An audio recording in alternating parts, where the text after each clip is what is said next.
Hey, good afternoon, everyone. My name is Alec Purvis, and I'm running as your candidate for Ward 2 here in Guelph, Ontario in the 2026 municipal election. Now, I put together a video basically just sharing and showing the difference of what a few feet does as far as having an impact on people's lives and having an impact even on themselves. Now, what's important about this video is the fact that we could have saved $20 million quite easily, and that $20 million could have gone to be able to fund things like a daytime shelter. For the next 10 years, a daytime shelter could have been fully funded using the savings that we could have had if council had made proper decisions. If they didn't look at wanting to create legacies or even more as far as putting money in their own pockets. So here's the video. I want you to take a look at it. And it's amazing the contrast of a few feet and how much of a disconnect this current city council is. Hey, good afternoon, everyone. I'm outside the new library in downtown Guelph on Baker Street. Now, what's interesting about this is the fact that the contrast of what a few feet actually means to the city of Guelph. And more importantly, just from the contrast, exactly the disconnect that's taking place right now at Guelph City Council. So here we have the new library.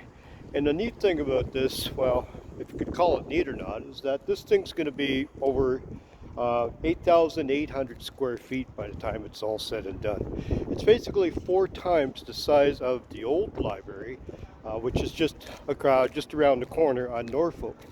Now, as you can see, this is basically a rendering of what the final product is going to look like. It looks like a very massive, building, very, grandeur, everything else, but it's costing taxpayers $62 million. As we continue walking down the street here, I just want to tell you the tale about the disconnect that's happening at City Hall right now, and more importantly, how a few feet shows the complete contrast between reality and basically legacies or self-interest. Now, as we're walking down, there's a fire lane that comes down the side of the library here. And we needed a library. Yes, I agree that we did. Did it need to be $62 million?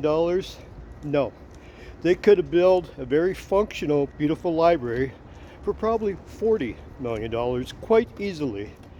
Now, the interesting about it is that when you are taking a look at this library, they could have built this for $40 million easily. And right across the fire lane, guess what we have here? This is the Royal City Mission. They had enough money for a library, but they didn't have enough money to be able to fund daytime shelters as far as during the mornings and the afternoons. So that's the first contrast, is that we are building an 8,800 square library, 4 times the size of what the one that we have now.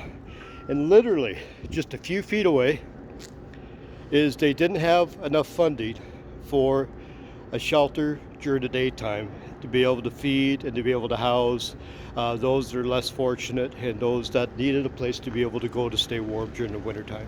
Okay, now here is where we have the second disconnect that takes place between the current city council and what's happening in reality. A few weeks ago we had city council voting whether they deserved a 33% pay raise. Now, what's interesting about that is that just a few feet away again is that you had, during the wintertime, you had people that were sleeping in the lobby a few feet from the actual chambers and from where the council is meeting. So the contrast is just unreal. The disconnect is real, is that you had some councillors voted for a 33% pay raise, and just a few feet away in the lobby overnight, you had less fortunate that were sleeping on the floor and sleeping on benches. Like, it's just unreal, the disconnect that's happening. We need a council that is not only going to be fiscally responsible, but we need a council that's a little bit more social progressive, is that they're here to be able to meet the needs of everyone, not serve themselves and not serve a small segment of the population, but they need to be here for everyone, and this city council has not done that. I'm Alec Purvis, and I'm running for Ward 2 in Guelph, Ontario.